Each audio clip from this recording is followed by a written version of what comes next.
အကောင်းဆုံးလူချင်းနဲ့အမြင့်ဆုံးထိပြန်တန်းလိုက်စမ်းမှာနေမှာရွှေအိမ်မက်အားလုံးမင်္ဂလာပါ OK Sport ကနေပြန်လည်ကြိုဆိုလိုက်ပါရစေပရိသတ်တွေရင်ထိတ်ထိတ်နဲ့စောင့်ဆိုင်နေခဲ့ကြရတဲ့ဘရာဇီးသင်းရဲ့2026ကမ္ဘာဖလားအတွက်အပိသက်လူချင်းထွက်ပေါ်လာနေပါပြီ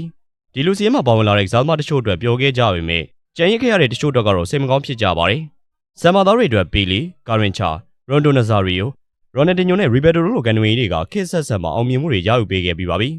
ဘရာဇီးကကမ္ဘာချန်ပီယံနေရာကို9ချိန်ထိသိမ်းပိုက်ထားပြီးတော့ကမ္ဘာဖလားအောင်မြင်မှုအများဆုံးရရှိထားတဲ့အသင်းလည်းဖြစ်ပါတယ်ဒါပေမဲ့ဒီဘက်ခေတ်မှာတော့ဘရာဇီးဟာအရင်လိုစွမ်းဆောင်ရည်မျိုးကိုမပြသနိုင်တော့ဘဲနဲ့ကြာဆင်းနေခဲ့ပါတယ်ဘရာဇီးက2006ကမ္ဘာဖလားမှာကွာတာဖိုင်နယ်2010ကမ္ဘာဖလားမှာ16သင်းစစ်2014မိမီမှာဂျာမနီကိုဆီမီဖိုင်နယ်မှာ7-1နဲ့ရှယ်တကွဲရှုံးနေပြီးတော့ပြိုင်ပွဲကနေထွက်လာရပါတယ်2018မှာဘရာဇီးကလူစီရဲ့နေထားအရချန်ပီယံဖြစ်မယ်လို့ခံမှန်းခံခဲ့ရပေမဲ့ကွာတာဖိုင်နယ်မှာဘယ်ဂျီယန်ကိုရှုံးပြီးတော့ပြုတ်ခဲ့ရပြန်ပါတယ်2022မှာလည်းထိုနီ၎င်းပဲဖြစ်ပြီးတော့ကွာတာဖိုင်နယ်မှာခရိုအေးရှားကိုပယ်နတီနဲ့ရှုံးနေခဲ့ပါတယ်ကိုပါအမေရိကမှာလည်းထိုနီ၎င်းအရေးနှင်းခဲ့တဲ့ဘရာဇီးဟာဒီတစ်ခါတော့နီးပြိုင်ကာလိုအန်ချယ်လော်တီနဲ့အတူကမ္ဘာဖလားကိုသိမ်းပိုက်နိုင်မှုစ조사လာကြပြန်ပါတယ်ဘရာဇီးရဲ့လူစီးမှာအကောင်းဆုံးကတော့ဂိုးသမားနေရာဖြစ်ပါတယ်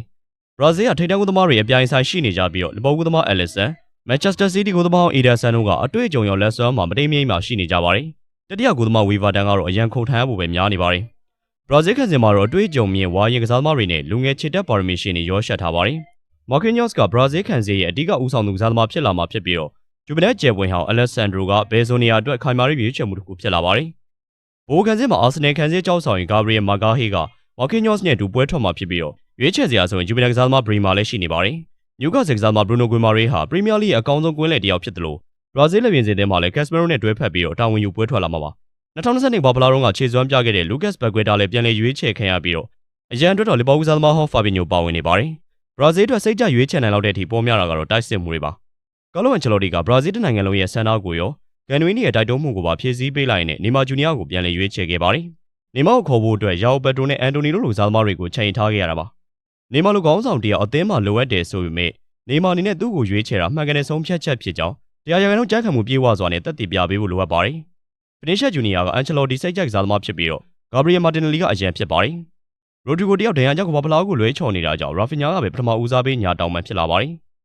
ဆမ်မာသားရဲ့တိုက်စစ်ကိုမာတီယက်စ်ကူညာဒါမှမဟုတ်အီဂေါတီယာကိုကဦးဆောင်မှာဖြစ်ပြီးတော့လူငယ်လေးအန်ဒရက်လည်းရွေးချယ်ခံထားရပါတယ်ပရီးမီးယားလိတိုက်စစ်မှုတွေဖြစ်ကြတဲ့ရစ်ချာလီဆန်နဲ့အက်စတီဗာရိုကတော့ဒဏ်ရာကြောင့်ကမ္ဘာဖလားနဲ့လွဲချော်ခဲ့ကြရပါတယ်ဒါအပြင်အန်ဒရီဆန်တိုစ်နဲ့တီယာဂိုဆေးဗာတို့လည်းရွေးချယ်ခြင်းမခံခဲ့ရပါဘူးဘရာဇီးကအုပ်စုမှာမော်ရိုကိုဟိုက်တီစကော့တလန်နဲ့တအုပ်စုတွေကြားရောက်နေပြီးတော့အုပ်စုကလေးကပွဲချက်ချို့ကိုဖျက်ကျော်ရဖို့ရှိနေပါတယ်ကမ္ဘာဖလားဆိုတာအသင်းတိုင်းအတွက်ဒန်းတူခွင့်ရှိပါတယ်ဘရာဇီးရဲ့လူစီးရင်ကလည်းအကောင်းဆုံးဆိုတဲ့အထဲမှာပါဝင်နေတဲ့အတွက်ချန်ပီယံသင်းဖြစ်လာနိုင်ပါတယ်အန်ချယ်လော့တီရဲ့နီးဗျူဟာနဲ့နေမာရဲ့ဦးဆောင်မှုတွေနဲ့ဘရာဇီးတို့ကမ္ဘာချန်ပီယံဖြစ်လာမလားဆိုတာဆက်လက်စောင့်ကြည့်ရပါမယ်ကြည့်ရှုပေးကြတာကျေးဇူးတင်ပါတယ်